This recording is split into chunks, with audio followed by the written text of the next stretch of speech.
Olá, boa noite. Boa noite. As câmeras de segurança da PM de São Paulo ajudaram a apreender 12 horas depois um dos assaltantes que roubaram um cofre com quase R$500 mil. O sistema de rastreamento identificou o carro usado no crime. Um dos assaltantes usa o disfarce de funcionário de empresa de telefonia e com uma escada monitora por cima do muro a saída da família da casa de alto padrão. Quando eles saíram para trabalhar, imediatamente eles invadiram clandestinamente a residência, subtraíram os objetos e rapidamente saíram também. 2 homens entram a pé e um terceiro com o carro. Minutos depois, eles aparecem carregando o cofre com quase R$500 mil em joias, relógios e dinheiro. O assalto foi ontem à tarde na cidade de Caxambu, Minas Gerais. Menos de 12 horas depois do crime, um dos suspeitos foi preso aqui em São Paulo, a 350 quilômetros do local do assalto. A Polícia Mineira conseguiu identificar um dos veículos usados pelo grupo. E o sistema de monitoramento de câmeras da PM Paulista flagrou o carro nesta avenida. Somente o condutor, e ele informou que havia deixado os outros 2 indivíduos logo após a prática do delito e ele rumou para sentido São Paulo, somente ele. Segundo a polícia, o assaltante preso é este homem de boné que aparece nas imagens. Ele contou para os investigadores que foi até Minas com outros 2 suspeitos depois de receber informações de assaltantes mineiros. O grupo responsável pela execução do crime se deslocou até Minas Gerais, monitorou as atividades da família, colhendo informações acerca da rotina. Retornaram para São Paulo e mais uma vez voltaram a Minas Gerais para executar o plano. A casa assaltada pertence a um comerciante. O suspeito preso em São Paulo trazia R$57 mil em notas e mais 5 relógios de luxo. Ele assumiu o crime e ainda confessou outro. Revelou aos policiais que tinha drogas em casa. No endereço, os agentes encontraram maconha e pacotes de pedra de crack, em quantidade que indica tráfico de drogas. A polícia de São Paulo procura agora os outros 2 homens e tenta identificar o braço mineiro da quadrilha. Veja agora outros destaques do dia. Bolsonaro autoriza a retomada de discussão sobre o Renda Brasil. Banco Central mantém taxa de juros em 2%. Brasil tem o maior número de recuperados da Covid-19 do mundo. Carro desgovernado invade calçada e crianças escapam por pouco.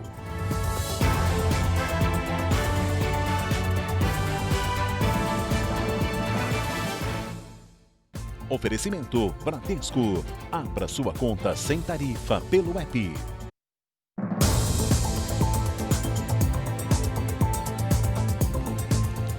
Um passageiro foi retirado de um voo após ofender 2 comissários. Ele se recusou a seguir simples instruções de segurança dadas pela tripulação. A situação constrangeu as pessoas que estavam no voo. Era uma pessoa que estava ali trabalhando, falou super educadamente, a ofensa foi sem motivo nenhum, a violência foi sem motivo nenhum. O passageiro estava dormindo com o banco inclinado. Ao ser acordado, ele se recusou a voltar o assento na posição normal e começou a fazer ofensas homofóbicas aos funcionários da companhia aérea. Se ela não quer cumprir as regras de segurança, e as regras de segurança existem em todos os locais que a gente frequenta, essa pessoa não pode viajar com os demais. E ainda tem a seguinte situação: como essa pessoa estava discutindo uma regra de segurança e ainda ofendeu o comissário, então o desembarque dessa pessoa é preventivo. Além de não cumprir uma norma de segurança, ele foi homofóbico com os dois comissários que estavam ali. Comissário é agente de segurança de voo. Estão ali justamente para garantir a segurança de todos a bordo. A pena pelas ofensas pode chegar a 5 anos de prisão. Ao desembarcar, o passageiro foi levado para a delegacia do aeroporto. E como não houve prosseguimento da queixa, ele foi liberado. A companhia aérea disse por nota que repudia com veemência qualquer tipo de ofensa e segue todos os protocolos de segurança. A poltrona ela deve ficar na vertical porque em caso de uma parada brusca da aeronave, a tendência natural do seu corpo é ir para frente e retornar. Então, quanto maior o ângulo, ou seja, quanto mais a sua poltrona estiver reclinada, com mais força o seu corpo vai fazer esse movimento e maiores são as chances de você se machucar. Todo procedimento de aviação visa a segurança. Vamos falar agora da pandemia. A Prefeitura de São Paulo deve anunciar amanhã um reinício gradual de aulas presenciais em outubro. Essa medida vale apenas para algumas séries e também para atividades extracurriculares. O retorno deverá ser intensificado a partir de novembro. Nós vamos acompanhar agora aqui no Jornal da Record os números de hoje da pandemia no Brasil. De acordo com o Ministério da Saúde, o país tem 4.419.083 casos de Covid-19. São 134.106 mortos. Foram 987 registros de mortes nas últimas 24 horas. Também entre ontem e hoje, 49.184 pessoas se recuperaram.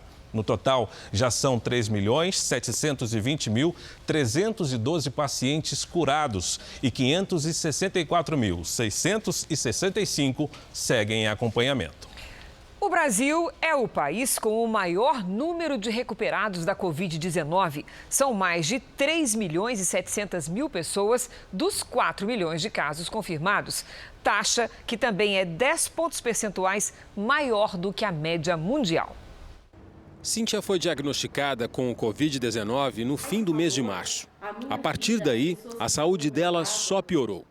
Foram 32 dias no hospital, 17 entre a vida e a morte. Chegou um momento que os médicos falaram, olha, não tem mais o que fazer, ela vai continuar entubada, a gente tenta tirar o sedativo dela, mas ela não reage. Hoje, já recuperada, vê a vida de outra forma.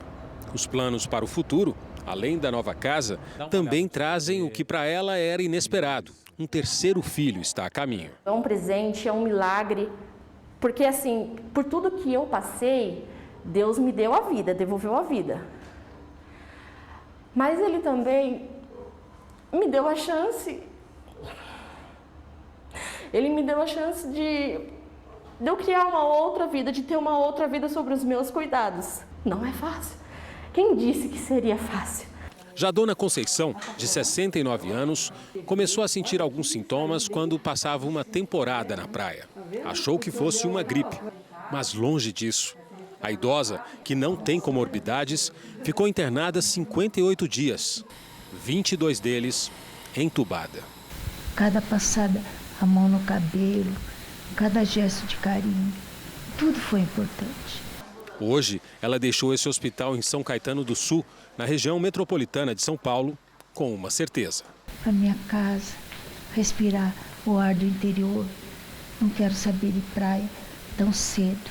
Segundo dados de uma universidade que monitora os casos de Covid-19 em todo o mundo, pelo menos 8 em cada 10 pacientes contaminados no Brasil se recuperaram, o que coloca o país acima da taxa média mundial, que é de 71%. Temos no Brasil, primeiro, a população é muito grande e a gente teve também um período muito maior de quarentena que vários países no mundo, onde a gente teve um preparo maior e tempo maior de convivência com a doença. Aqui no país nós temos o Sistema Único de Saúde que comportou e segurou adequadamente a população carente ou que não tenha condições de arcar com um plano de saúde. E uma outra boa notícia: a infecção pelo coronavírus está em ritmo de desaceleração no Brasil. É o que mostra o resultado da 4ª fase do estudo nacional coordenado pela Universidade Federal de Pelotas. Foram ouvidas 33.250 pessoas em 133 municípios, entre 27 e 30 de agosto. Dados indicam que 1,4% dos entrevistados tiveram Covid-19. Na fase anterior, eram 3,8%.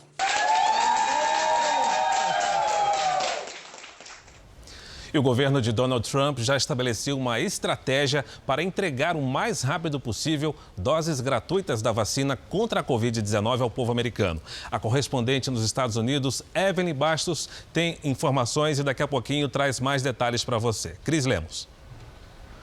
A doença que interrompeu o estudo de uma das vacinas contra a Covid-19 mais promissoras não deve ter relação com a imunização. O comunicado foi feito pela Universidade Britânica de Oxford, que desenvolve a vacina em parceria com a farmacêutica AstraZeneca. O texto diz que alguns voluntários, sem mencionar quantos, desenvolveram sintomas neurológicos inexplicáveis depois de aplicar o produto. Mas uma revisão independente concluiu que não há evidências para dizer que eles tenham sido causados pela vacina. Os testes recomeçaram nesta semana, inclusive no Brasil. Agora sim, vamos aos Estados Unidos com a repórter Evelyn Bastos, que traz informações sobre a vacina contra a Covid por lá. Evelyn, boa noite. Oi, Fara, boa noite para você, para a Cris e para todo mundo que nos acompanha. Esse plano do qual você falou anteriormente foi desenvolvido por especialistas em saúde e já distribuído para os estados e municípios americanos em forma de manual. Esse documento explica para os governantes como eles devem agir durante as campanhas de vacinação e sugere que as primeiras doses sejam para trabalhadores de serviços essenciais, como os funcionários da saúde. A estimativa é imunizar toda a população até o terceiro trimestre do ano que vem. Hoje, o presidente Trump disse que assim que uma candidata à vacina for aprovada, o país poderá produzir 100 milhões de doses até o fim do ano. E para ele, isso deve acontecer até outubro. Eu volto com vocês, Fara, Cris. Obrigado, Evelyn. Os estados de Pernambuco e Goiás se destacaram nos resultados do IDEB, o Índice de Desenvolvimento da Educação Básica. Com isso, muitos estudantes estão confiantes para o vestibular. Camille, de 17 anos, estuda em uma escola estadual de Goiânia. Ela pretende fazer medicina e está segura que vai se dar bem nos exames. Graças aos professores, aos diretores, à coordenação e a minha dedicação pelos estudos também vão me levar a conseguir aprovação em qualquer área que eu quiser. De acordo com o último resultado do IDEB, o ensino médio em todo o país, e não apenas em Goiás e Pernambuco, teve o maior salto de qualidade até agora. A avaliação é feita de 2 em 2 anos e a nota varia de 0 a 10. Em 2005, o ensino médio brasileiro atingiu a nota de 3,4. Já no ano passado, a nota deu um salto e atingiu o patamar de 4,2, a maior da série histórica, mas ainda abaixo da meta estipulada pelo Ministério da Educação, que é 5. Nas escolas públicas, o índice passou de 3,5 para 3,9. Já nas particulares, foi de 5,8 para 6. A diferença entre o ensino público e o privado diminuiu de 2,3 para 2,1 pontos. Pelos dados divulgados, também é possível dizer que o ensino é melhor nos primeiros anos de escola. O Brasil cumpriu a meta fixada para o período entre o primeiro e o quinto ano da educação fundamental. Nesse caso, o IDEB foi de 5,8 para 5,9. Do sexto ao nono ano, o país subiu de 4,7 para 4,9. Há um saldo qualitativo no desenvolvimento desses alunos, desses sujeitos sociais. A polícia do Rio de Janeiro analisa imagens de câmeras de segurança de um ônibus para identificar os criminosos que atiraram em um enfermeiro. A vítima foi baleada durante um assalto porque estava com fones de ouvido e não percebeu os assaltantes. Quem sempre se dedicou a salvar vidas, agora precisa de ajuda. Uma pessoa que, quando a pessoa passa mal, ele sai de dentro da nossa casa, como já aconteceu para socorrer outras pessoas. Ele sempre falou para mim, eu amo a minha profissão, eu amo salvar vidas. E hoje ele está precisando ser salvo. O enfermeiro Luiz Otávio Silva, de 27 anos, está internado em estado grave neste hospital. O rapaz voltava para casa depois de mais um dia de trabalho. Quando os criminosos entraram no ônibus, Luiz Otávio não percebeu o assalto porque estava com um fone de ouvido. Ele escutava uma aula e fazia anotações no caderno de cabeça baixa. O enfermeiro só se deu conta do que acontecia quando já estava sob a mira de uma arma. Assustado, ele demorou para entregar o celular. E os criminosos então se irritaram e atiraram contra a vítima. Os assaltantes ainda levaram o celular do enfermeiro e fugiram por essa passarela junto com os pertences de outras pessoas. Essa passageira do ônibus, que não quer ser identificada, viu quando eles gritaram com a vítima. Se alguém reagir, estoura. Se ele não pregar, estoura ele. E aí as pessoas nervosas foi quando a gente ouviu o tiro. As câmeras do coletivo registraram a entrada de um dos criminosos. Ele está de boné e mochila. Depois que os disparos são feitos, os passageiros e o motorista tentam ajudar a vítima. Acho que eu não tinha necessidade de ter dado um tiro nele, se já foi a intenção pegar o celular. Quero muita justiça. A Justiça do Trabalho de Belo Horizonte condenou uma advogada a pagar indenização por danos morais a uma estagiária ofendida com palavras racistas. Maíra conta que durante a confraternização de fim de ano, em 2018, foi chamada de macaca na frente dos colegas pela advogada, dona do escritório de direito onde fazia estágio. Eu lembro de ter ficado muito pasma, todo mundo ficou, sobre a situação, de não entender de por que ela teve aquele tipo de comportamento. Eu lembro de ter esperado até o final dessa relação de entregar os presentes. E logo após eu fui embora e sem entender nada do que estava acontecendo, literalmente. A jovem entrou na justiça alegando ter sido vítima de situação humilhante, dolorosa e vexatória.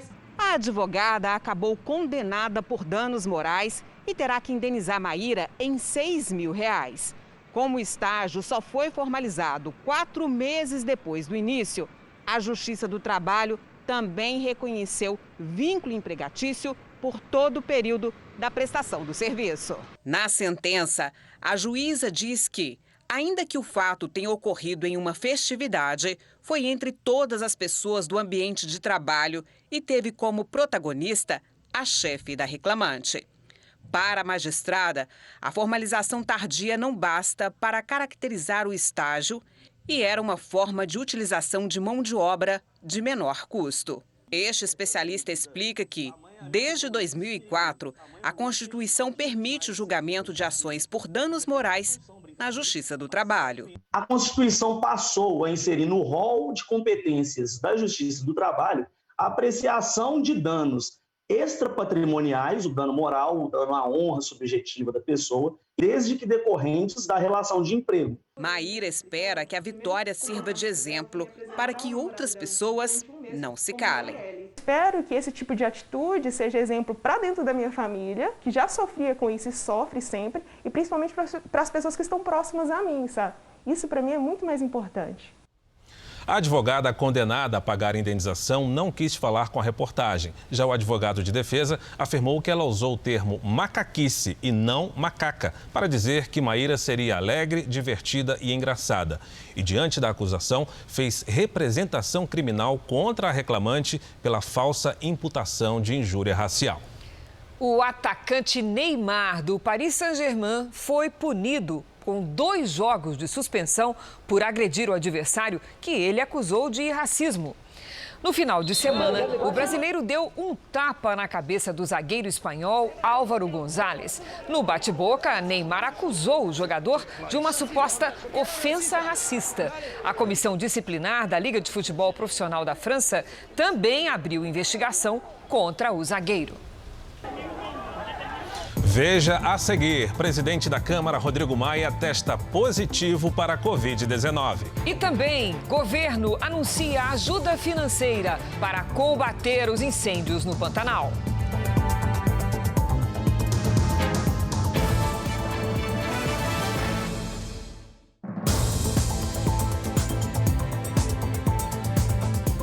O presidente Jair Bolsonaro deu aval à retomada das discussões em torno do benefício que pode substituir o Bolsa Família.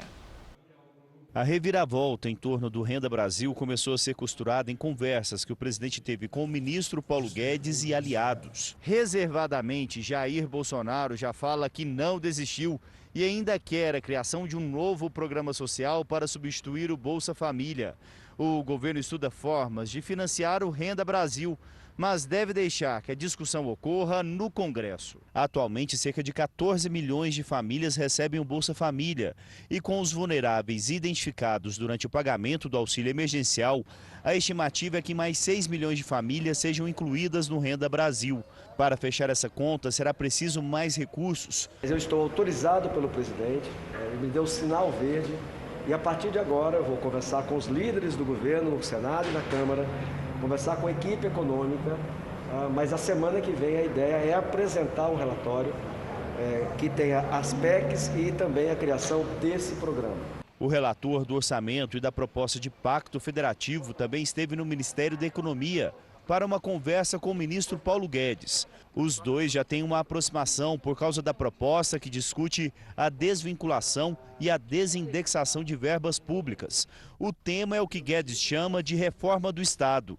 Para ele, um dos principais problemas da nossa economia é o excesso de recursos carimbados, vinculados a uma determinada área, que não podem ser remanejados pelo Congresso e nem pelo governo. Depois de 4 meses no cargo como interino, o general Eduardo Pazuello tomou posse como ministro efetivo da Saúde. Vamos voltar a Brasília agora com a repórter Lívia Veiga. Lívia, boa noite. Oi, Fara, boa noite. Foi uma cerimônia rápida, durou meia hora aqui no Palácio do Planalto. A solenidade teve a presença do presidente Bolsonaro e de outras autoridades do Executivo e do Legislativo. No discurso, Eduardo Pazuello disse que vai continuar o trabalho que tem feito, destacou que chegou com uma equipe pequena, mas preparada e dedicada, e elogiou os técnicos do Ministério. De acordo com Pazuello, o SUS não entrou em colapso durante a pandemia.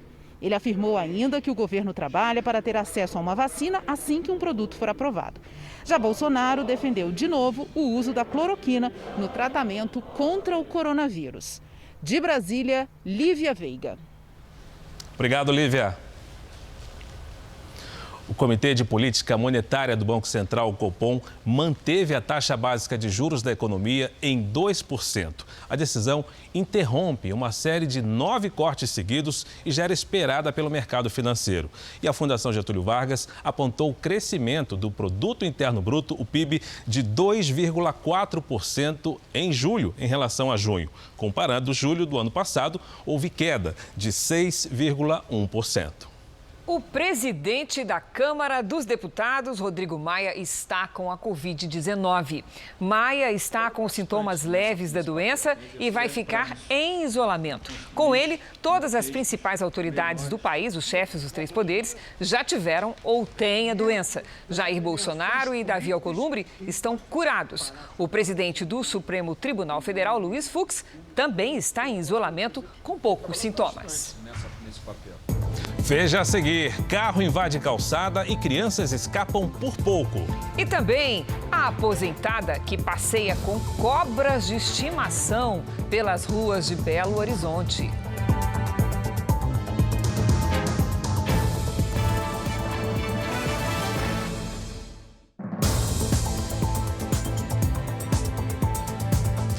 O Superior Tribunal de Justiça deu à Prefeitura do Rio o direito de assumir a administração da linha amarela, uma das principais vias expressas da cidade. Nós vamos conversar com Pedro Paulo Filho. Pedro Paulo, boa noite. Os motoristas querem saber, as catracas do pedágio já foram liberadas? Oi, Fara, boa noite para você, boa noite a todos. Olha, agora há pouco as cancelas foram liberadas, foram levantadas e o pedágio deixou de ser cobrado nos 2 sentidos aqui da linha amarela. Mais cedo, o Superior Tribunal de Justiça derrubou todas as liminares da Justiça Estadual que impediam a tomada de controle por parte da Prefeitura. Na decisão, o presidente do Superior Tribunal de Justiça disse que há indícios de obras superfaturadas que provavelmente causaram a elevação do preço do pedágio. Isso graças a termos aditivos firmados em contratos com a Prefeitura, com gestões municipais passadas. Pelos cálculos da Prefeitura, a concessionária que administra a linha amarela fatura todos os dias R$1 milhão com o pedágio. 120 mil veículos passam por aqui diariamente. O prefeito Marcelo Crivella comentou a decisão. A nossa tendência, inclusive, é aproveitar os funcionários que já trabalham lá, para que a gente possa manter os serviços todos. Agora, a ideia do pedágio será bem menor. São Paulo, Belo Horizonte e Rio de Janeiro definiram mais candidatos para as eleições municipais. O prazo para a realização de convenções partidárias se encerra hoje. No Rio, Eduardo Bandeira de Mello será o candidato da Rede Sustentabilidade. Ele terá como vice Andréia Gouveia Vieira. O Partido dos Trabalhadores confirmou Benedita da Silva para concorrer ao cargo. O nome do vice ainda não foi oficializado. Já em São Paulo, Celso Russomano foi definido como candidato pelo Republicanos. Marcos da Costa, do coligado PTB, entra como vice. Ontem à noite, a Rede Sustentabilidade escolheu Marina Elou como candidata. O vice será Marco de Preto. Em Belo Horizonte, o PSDB oficializou o nome de Luísa Barreto. O vice será Juvenal Araújo. O PCdoB definiu Vadson Ribeiro para a disputa. A chapa terá Cátia Virgílio como vice. João Vitor Xavier teve a candidatura oficializada pelo Cidadania. O vice será Leonardo Bortoleto, do Democratas. O PTC anunciou Paula Aparecida Gomes como vice na chapa de Fabiano Caseca do PROS. E o Partido Republicanos confirmou Marley Rodrigues como vice, ao lado de Lafayette Andrada. A Justiça do Rio Grande do Sul interrompeu novamente o processo de impeachment do prefeito de Porto Alegre, Nelson Marquesan Júnior, do PSDB. Essa decisão é considerada rara no meio jurídico. O desembargador Antônio Maria Rodrigues de Freitas Ezerhard discordou de um dos colegas que havia permitido que o processo de impedimento continuasse seu rito normal na Câmara de Vereadores. Ele entendeu que a decisão não havia sido corretamente fundamentada. A disputa jurídica começou há 2 semanas, quando a defesa do prefeito conseguiu uma liminar interrompendo o processo de impeachment. A Câmara de Vereadores recorreu e conseguiu derrubar a liminar. Diante disso, os advogados de Marquesan recorreram mais uma vez à Justiça, com um mandado de segurança. Ele não tem natureza jurídica de recurso e ele dispõe de autonomia em relação às ações anteriores. Por isso que ele foi julgado por um outro desembargador, porque ele é autônomo em relação ao recurso anterior. A decisão é polêmica e incomum. E chama a atenção que o desembargador Ezerhard ocupe uma vaga que é de indicação do governo do estado. Ele assumiu em 2004, em cerimônia de posse com o governo em exercício na época do PSDB, partido do prefeito Nelson Marquesan Júnior. O próprio desembargador também já foi filiado ao partido. Chegou a ser vereador na cidade de Cachoeira do Sul entre 1997 e 2000. O que não o torna, ainda assim, segundo o especialista, impedido ou suspeito de julgar casos relacionados a Marquesan. O desembargador não poderia julgar um processo onde ele tivesse atuado como advogado, como promotor, como delegado, como auxiliar da justiça ou como perito. E o simples fato dele ter sido filiado a um partido, por si só, não é elemento suficiente para que a gente diga que esta circunstância enviesou a decisão dele. Até que haja uma nova decisão da Justiça, o processo de impeachment está paralisado. Esta já é a segunda manobra jurídica da defesa do prefeito, que tentou ainda aumentar o número de testemunhas, o que tornaria o processo mais demorado e teve o pedido negado pela Justiça. Nelson Marquesan Júnior é investigado pelo uso de verba do Fundo Municipal da Saúde em gastos com publicidade durante a pandemia. A defesa do prefeito de Porto Alegre não retornou nossos contatos e o Tribunal de Justiça do Rio Grande do Sul não falou sobre o assunto até o fechamento da nossa reportagem. Um estudante universitário foi detido hoje com animais exóticos dentro de casa em São Paulo. Muitos são de países do Oriente Médio, da Austrália e dos Estados Unidos. Cobras e lagartos eram mantidos num cativeiro ilegal improvisado na casa de um estudante de veterinária em São Paulo, que acabou detido. Ele seria estudante de medicina veterinária e alegou ter recebido esses animais em doação. Ele alegou que estava cuidando dos animais, contudo ele não agiu da maneira correta, isso aí tem que ter autorização dos órgãos competentes. Dos 8 animais apreendidos, um deles é silvestre. É esta falsa coral que não é venenosa e pode ser encontrada em todas as regiões do Brasil. Outras 3 serpentes resgatadas pela polícia vieram dos Estados Unidos. Já os lagartos são típicos da Austrália e de países do Oriente Médio. Os animais vieram para um centro de recuperação administrado pelo zoológico aqui de São Paulo. Receberam atendimento veterinário, alimentação, água e agora são mantidos em ambientes com temperatura controlada. Mas nem todos poderão voltar à natureza. Os exóticos, aqueles que não são brasileiros, têm que ir para instituições legalizadas pelo IBAMA, pela Secretaria do Meio Ambiente, para cativeiros. O estudante de veterinária foi liberado depois de prestar depoimento. Vai aguardar em liberdade a decisão da Justiça por manter sem permissão animais silvestres e exóticos em cativeiro. Os 2 crimes somados seriam 2 anos de prisão, que certamente será substituída por alguma pena alternativa. Em julho, em Brasília, um outro estudante de medicina veterinária chegou a ser preso depois de ficar 1 semana internado por causa de uma picada de uma cobra naja, encontrada na casa dele. A serpente é considerada uma das mais venenosas do mundo. A polícia descobriu outros animais exóticos que ele não tinha autorização para criar no país. Não gosto de animal selvagem na natureza. A gente está cheio de gato e cachorro aí abandonado, que são domésticos que precisam de lar. Quarta-feira com umidade de deserto no centro-oeste, sudeste e interior do nordeste. Os índices ficaram abaixo de 20%. Já no sul, um temporal atingiu o estado gaúcho. Será que essa chuva vai avançar para as regiões que sofrem com estiagem? Lidiane, boa noite. Veredito com você. Vai ou não vai? Vai sim, Cris, mas só no fim de semana e por enquanto no sudeste, viu? Boa noite para você, para o Fara, para todo mundo que nos acompanha. O temporal no Rio Grande do Sul atingiu a região das Missões, no interior, com granizo e rajadas acima de 100 km por hora. A ventania não durou meia hora, mas destelhou dezenas de imóveis e derrubou árvores. Amanhã, a frente fria leva os temporais para Santa Catarina. E tem alerta para granizo e a ventania pode passar dos 70 km por hora. Do Paraná ao Nordeste, tempo firme e bem quente. O calor aumenta nos próximos dias e, por isso, o risco de queimadas é ainda maior em toda a região central. No extremo norte e no litoral do Nordeste, sol e pancadas. Cuiabá pode ter novo recorde de calor até o fim de semana. Amanhã, máxima de 41 graus. Em Palmas, faz até 38. Em Salvador, 28. Em Manaus e no Rio de Janeiro, 33. Em Florianópolis, 24 graus. Em São Paulo, chuva só no fim de semana. Amanhã ainda bem quente e seco. 32 graus é a máxima, Cris. Eu gosto quando você diz chuva só no fim de semana. Só.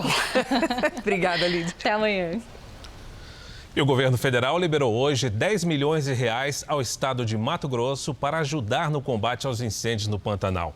1/5 de todo o bioma já foi devastado pelo fogo. Em Cuiabá, o ministro do Desenvolvimento Regional, Rogério Marinho, assinou o plano de apoio para combater o fogo no Pantanal. Serão 10 milhões de reais para apoiar o estado de Mato Grosso. Passa a ter o apoio mais decisivo do governo federal, não que ele não já estivesse ocorrendo, através do CMBio, do ministro Ricardo Salles, das Forças Armadas, através do Exército, como relatou aqui o governador. E agora nós estamos aportando recursos através da nossa Defesa Civil, para que esses esforços possam ser potencializados. Dados do IBAMA e da Universidade Federal do Rio de Janeiro revelam que a área queimada em todo o Pantanal este ano já se aproxima da marca de 3 milhões de hectares, superior a 19 cidades de São Paulo. 20% de todo o bioma foi devastado. Estas imagens mostram o resgate de um veado pantaneiro, animal desidratado e com queimaduras. Este filhote de sagui, também resgatado das queimadas, está respondendo bem ao tratamento. Ele está bem novinho ainda e está amamentando, tá? Esta semana, a Polícia Militar Ambiental resgatou esta anta no Pantanal de Mato Grosso do Sul. O animal chegou ainda com vida ao centro de reabilitação, mas hoje não resistiu. Já o preá, bastante frágil, teve queimaduras nas 4 patas e luta para sobreviver. Manter o animal vivo, do Pantanal até aqui a capital, é sempre um grande desafio, já que muitos não sobrevivem à viagem. Por isso, o Instituto de Meio Ambiente do Estado mudou a estratégia e enviou hoje veterinários e biólogos até os locais de combate às chamas, para tentar aumentar a sobrevida dos bichos. A ideia é que esses recebam o primeiro tratamento ali, né, na região, para que eles cheguem mais estáveis e a gente tenha uma taxa de recuperação maior. O Senado instalou comissão para acompanhar as ações de combate ao incêndio no Pantanal e propor soluções. O vice-presidente Hamilton Mourão se reuniu hoje com o diretor do Instituto de Pesquisas Espaciais. O diretor do INPE, o Instituto Nacional de Pesquisas Espaciais, evitou a imprensa na chegada ao anexo do Palácio do Planalto para o encontro com o vice-presidente. Ontem, Hamilton Mourão se queixou de que apenas os dados negativos eram divulgados. Hoje, na saída do encontro, garantiu que não haverá mudanças na forma de publicar as informações e disse que pediu ao diretor do INPE dados detalhados para melhor prevenção e combate às queimadas. Eu não estou aqui para esconder dado, nós não estamos aqui para esconder dado. Ou seja bom ou seja ruim, ele tem que ser mostrado, né? Eu tenho responsabilidade perante a população brasileira, em particular a população da Amazônia, e no meio que eu trabalhei toda a minha vida tem algumas coisas que são muito caras. É honra, lealdade, honestidade, esse troço eu não abro mão em hipótese alguma. No Senado foi instalada hoje uma comissão temporária externa para acompanhar as ações de combate aos incêndios no Pantanal. Os senadores viajam no sábado para conferir de perto a situação. Confissões inéditas do ex-governador do Rio, Sérgio Cabral, contadas à Polícia Federal, revelam que o Grupo Globo sabia do esquema criminoso de compra de votos envolvendo o Estado e o Comitê Olímpico Internacional para a escolha do Rio de Janeiro como sede dos Jogos de 2016. Se aproveitando da relação próxima com Sérgio Cabral, os executivos da Globo fizeram um pacto: assegurar a qualquer custo a compra exclusiva dos direitos da Olimpíada. O medo era perder, mais uma vez, o direito de transmissão para a concorrência.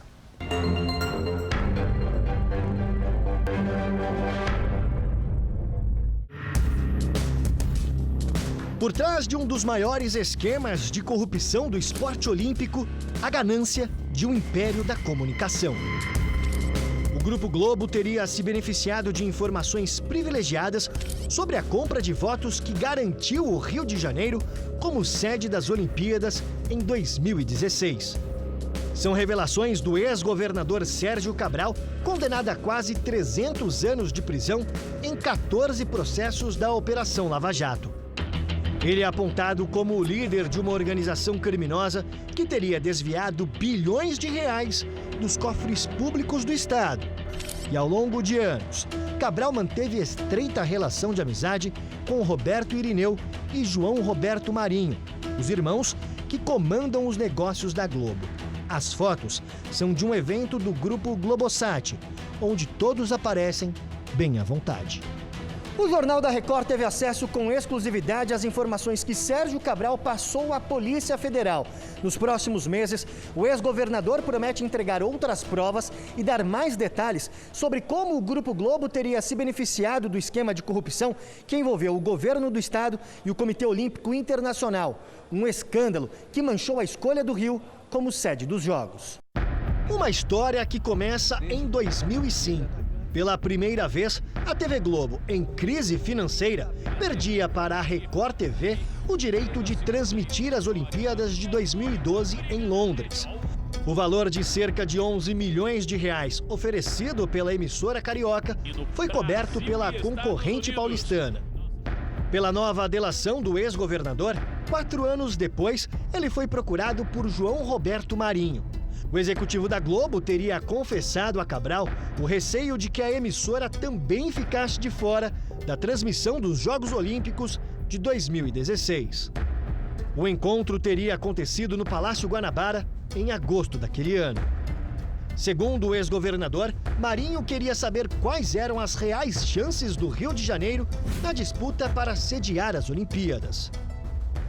Sérgio Cabral contou que João Roberto Marinho saiu daqui do Palácio Guanabara com uma informação em primeira mão e valiosa aos interesses do Grupo Globo. Graças a um combinado dentro de um esquema de corrupção, não havia dúvidas. As Olimpíadas de 2016 estavam garantidas para o Rio. Desta forma, ainda segundo Cabral, o executivo da Globo não teria medido esforços para a compra da transmissão do maior evento esportivo do mundo. Para este advogado, doutor em direito penal, o fato de João Roberto Marinho ter tirado proveito do esquema de cartas marcadas configura crime. Caso, na dinâmica do fato descrita, se aponte ali que a rede de televisão pagou o valor, né, para obter uma vantagem ilícita, né, ou prometeu pagar valor para obter vantagem ilícita, isto poderia caracterizar o crime de corrupção ativa. No anúncio da vitória no Rio, na Europa, em outubro de 2009, teve festa. Mas um mês antes, em Paris, uma outra comemoração já antecipava o resultado. O encontro ficou conhecido como a Farra dos Guardanapos. 10 anos depois do festivo jantar, após a força-tarefa da Lava Jato ter desvendado parte do esquema de corrupção, Sérgio Cabral começou a confessar os crimes. Em julho de 2019, o ex-governador do Rio detalhou à Justiça Federal que teve ajuda de Carlos Arthur Nussmann, ex-presidente do Comitê Olímpico Brasileiro, e Leonardo Griner, ex-diretor do COB, para a compra de votos dos Jogos Olímpicos de 2016. Os dirigentes conheciam Lamine Diack, que era presidente da Federação Internacional de Atletismo. Segundo Cabral, foi Lamine quem garantiu os votos. Eles querem $1,5 milhão. Eu falei, Nussmann, qual é a garantia? Ele falou, olha, a tradição que ele tem é que ele vende esses votos, 4, 5 votos, 6 votos, por aí ele tem. E esses votos vêm da onde? Isso vinha de membros da África, mas também de membros do atletismo. O dirigente senegalês ainda pediu mais dinheiro para garantir outros 9 votos. Precisa de mais $500 mil. O depósito de $2 milhões, hoje equivalente a mais de R$11 milhões, teria sido feito pelo empresário Arthur Soares, o Rei Arthur. Em troca, garantiu contratos com o Estado. Mas Cabral não falou tudo o que sabia. No próximo depoimento, ele promete revelar novos bastidores das negociatas. Entre eles, mais uma evidência da vantagem obtida pela Globo na transmissão da Rio 2016. Sérgio Cabral e Nussmann teriam trabalhado para convencer o Comitê Olímpico Internacional da importância de garantir a exclusividade do evento ao Grupo Globo nos canais fechados. Ao quebrar o silêncio, Sérgio Cabral traz à tona a podridão por trás do esporte. Os esquemas para lucrar com eventos esportivos não pararam nas Olimpíadas. Onde tem Globo e tem esporte, existem indícios de corrupção. A emissora teria garantido o monopólio nas transmissões dos Jogos da Copa do Mundo à base de propina. Segundo o promotor suíço Thomas Hilbrand, uma empresa teria pago 37 milhões de francos suíços, o equivalente a mais de R$22 milhões, para que a Rede Globo pudesse exibir sozinha as partidas do Mundial. O dinheiro teria sido pago a João Avelange e Ricardo Teixeira, que comandaram a CBF durante 30 anos. A relação da Globo com a Confederação Brasileira de Futebol durante muito tempo foi repleta de escândalos. Os 4 últimos mandatários do futebol nacional envolvidos em corrupção nunca foram denunciados pela emissora carioca.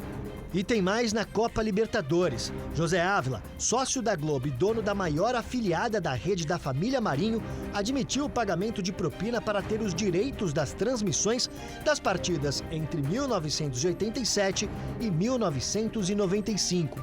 A operação garantiu à Conmebol um total de $262 milhões.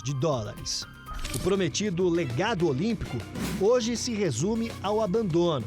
As arenas estão praticamente sem utilidade. Um evento que só fez enriquecer os figurões do jogo sujo dos negócios. A Rede Globo foi procurada e, mais uma vez, não se manifestou sobre as denúncias apresentadas na reportagem. O furacão Célia atingiu o sul dos Estados Unidos, causou estragos, mas perdeu força e virou tempestade tropical. O Célia tocou o solo no estado do Alabama e avançou pelo continente, deixando um rastro de destruição. Estruturas inteiras vieram abaixo. Essa é a primeira vez em 16 anos que a região foi atingida por um furacão. Autoridades alertam que as chuvas torrenciais vão provocar mais enchentes nos próximos dias. Na Louisiana, onde os moradores ainda se recuperam da passagem do furacão Laura há poucas semanas, mais estragos. O Sally também causou inundações no Mississippi, atingiu a região oeste da Flórida, prejudicou a visibilidade, derrubou árvores e destelhou casas. Nos 4 estados afetados, mais de 500 mil pessoas estão sem energia elétrica.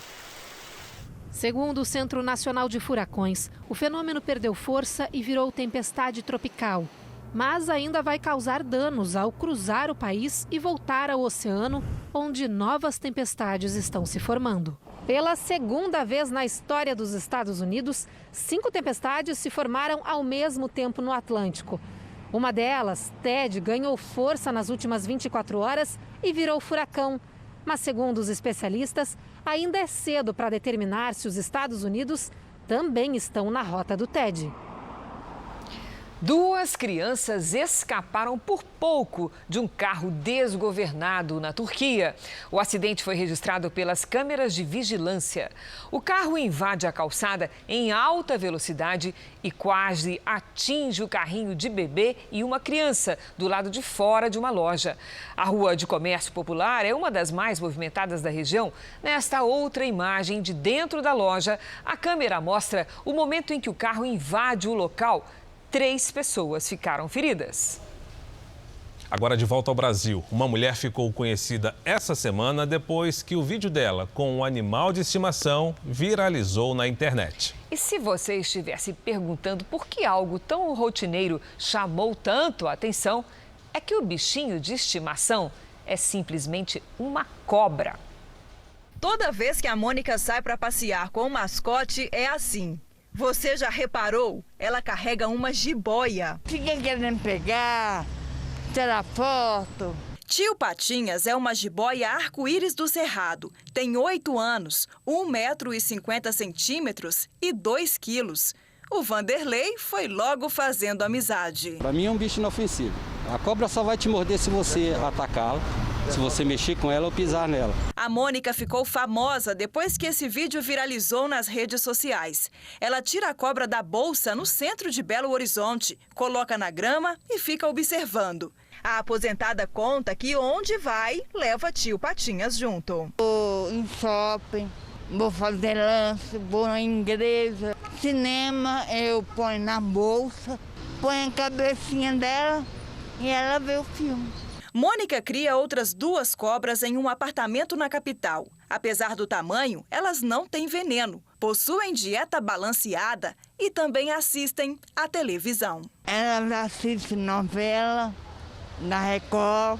A Mônica comprou as cobras 6 anos atrás. Pagou cerca de R$ 2.500 em cada uma delas. Foi na época em que ela passou por uma cirurgia no coração e garante que a Companhia das Jiboias ajudou na recuperação. De lá para cá, elas não se separaram mais. Alguns vizinhos não gostam nada das jiboias, mas a Mônica tem autorização do IBAMA para manter os animais em casa. Sempre que sai, ela carrega a documentação. Este veterinário explica que para ter um animal silvestre como este em casa, é preciso comprar de um vendedor autorizado. Ela tem que vir chipada, né? Na sua casa ou onde você estiver criando, tem que ter todo o cuidado, né? Sobretudo com temperatura e umidade. Teria coragem, né? Entre a cobra e a onça, eu fico a onça. Jornal da Record termina aqui. A edição de hoje na íntegra e também a nossa versão em podcast estão no Play Plus e em todas as nossas plataformas digitais. E à 00:30 tem mais Jornal da Record. Fique agora com a novela Apocalipse. A gente se vê amanhã. Até lá. Excelente noite para você e até amanhã.